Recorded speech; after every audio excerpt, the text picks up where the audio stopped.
Hey, what's up everybody? This video will be over the first normal form, which is the first step in database normalization. This normal form deals with data being atomic, or atomicity. Alright, so let's begin. Let's first look at 3 examples where there are problems, and then I'm going to explain a solution. If we take a look at this first example, we have a user ID, first name, last name, email, and address. I have some values in here, but those aren't really important in this example. The main thing you need to pay attention to is the address, because an address, if you think about it, actually consists of a street address, a state, country, and so forth. So this column is not atomic. We're asking for multiple things within one column. So that is the problem in this example. The solution for this one would be to break it up into multiple columns, a state, and so forth. That way we don't have a bunch of things within one column as an individual value. This example, you can see we have one row with a user ID, first name, last name, and email. But if you look closely, we have 2 emails. These emails were entered together as one individual value. So you can think of maybe on a website it'll ask you for your email. Imagine putting one email in and then putting your second email in the same box and clicking submit. Well, it's entered into the database as a single value, maybe with the comma or something, but it's still entered in as the email for this user. So 2 values within one, which is not atomic. In this example, the actual values given for the email are atomic because they're only one email, but we put 2 entries within our database. So now we have this in here twice, this in here twice, and this in here twice. And the primary key should never be in there twice. The only time you can see the primary key in there twice is if it's a reference as a foreign key, because the foreign key can be put in there multiple times. But the primary key of 5 should only be in there one time. So we have all that duplicate data. Now what if this Caleb Curry goes and gets a name change? Because that's such a dumb name, right? No, I'm just kidding, because that's my name. And I actually like that name. But anyways, if he gets a name change and he updates his information, what if only this one's updated? So now we have conflicting data. And see, that's the problem with data integrity. We need to make sure that doesn't happen. So in this example, the column is the problem.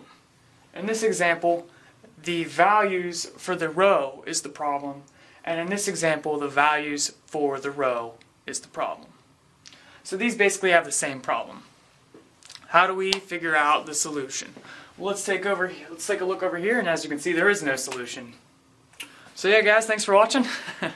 I'm just kidding. Let's do this. The best solution for this problem is to have a user table. And I'm going to write the columns that are within this user table. So we would have a user ID. Then we are going to have a first name. And we're going to have a last name. If you wanted the address in there, you could have street address, state, country, all that other good stuff. Then we're also going to have an email table. So the solution is to break off the problem column. You can see in this example, the email is the thing causing the problem. The address that we had earlier, that's fixable. If it's a problem in the column, we could just break that up into multiple columns, so we wouldn't have to make a new table for that. But since this one, even though the column's correct, it's the values within it that's causing the problem, we would need to create a new table for that. So that's why we have this email table. And now within here, we're going to have an email ID. And then we're going to have a email, which is going to be the actual email address, which in this case would be these. And then we're going to have a user ID. Now this is going to be a foreign key that references this user ID,